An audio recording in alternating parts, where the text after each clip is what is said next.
I stopped waiting to be chosen after betrayal. For so much of my life, that's what I was truly seeking, and I didn't even realize it.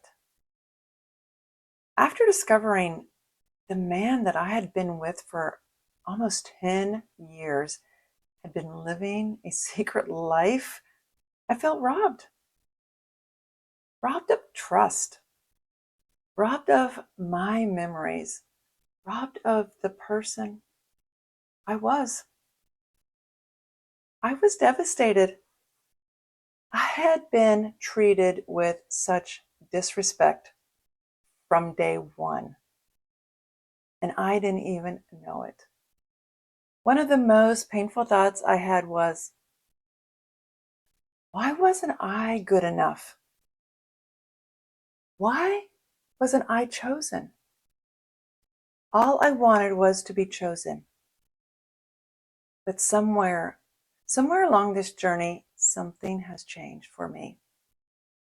I've stopped waiting for someone else to choose me. I've learned to choose myself. And I want to tell you what that looks like now. Because if you're in the middle of betrayal and can't ever imagine trusting yourself again, I want you to know what's possible. Hi, I'm Teresa, and welcome. And if you are new here, this is a space for anyone who's been deeply affected by betrayal and trying to find their way back to themselves. And today, I want to show you what's actually possible on the other side of not trusting yourself. Because I remember the woman I was, and I know the woman I am today. They're two very different women. And I want you to know what's possible. Here's something I couldn't say out loud for a long time. But the betrayal made me truly look within myself to admit it. I didn't truly trust myself in the relationship. I could feel something wasn't right, but I pushed those feelings away. I didn't want to listen to my gut. All I wanted was to be chosen.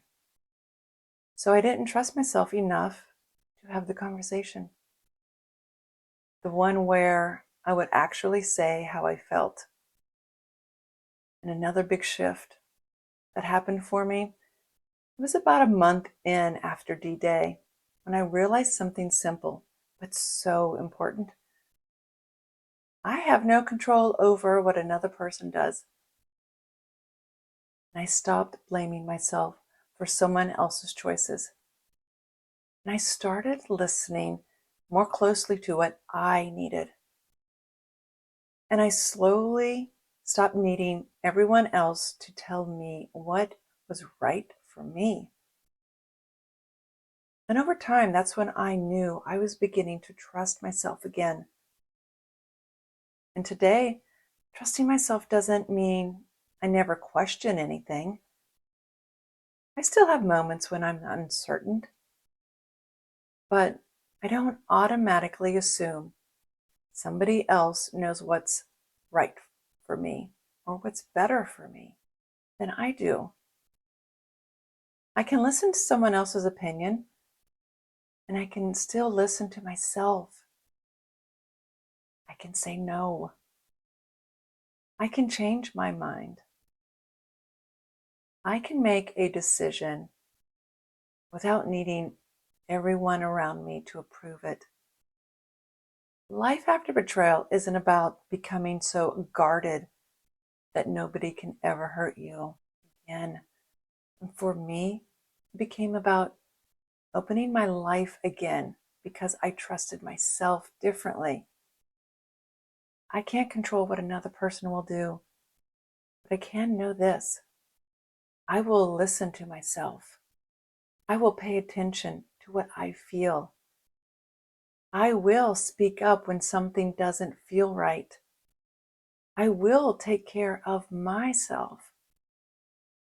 And if life hurts me again, I trust myself not to give up on myself, not to abandon myself.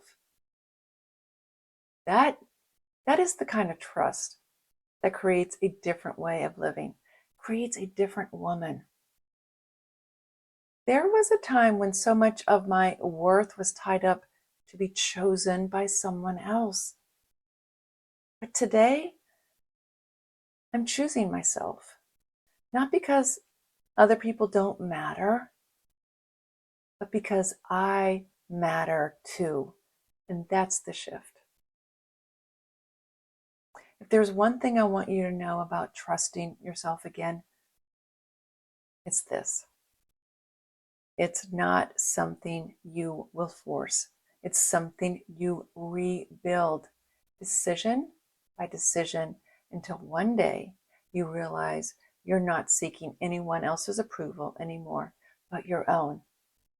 You're just living your life, trusting it, trusting you, and that's what's possible. Not a return to who you were before,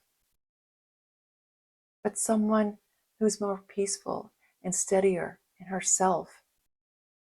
So today, give yourself grace and be gentle with yourself. And I'll see you in the next video.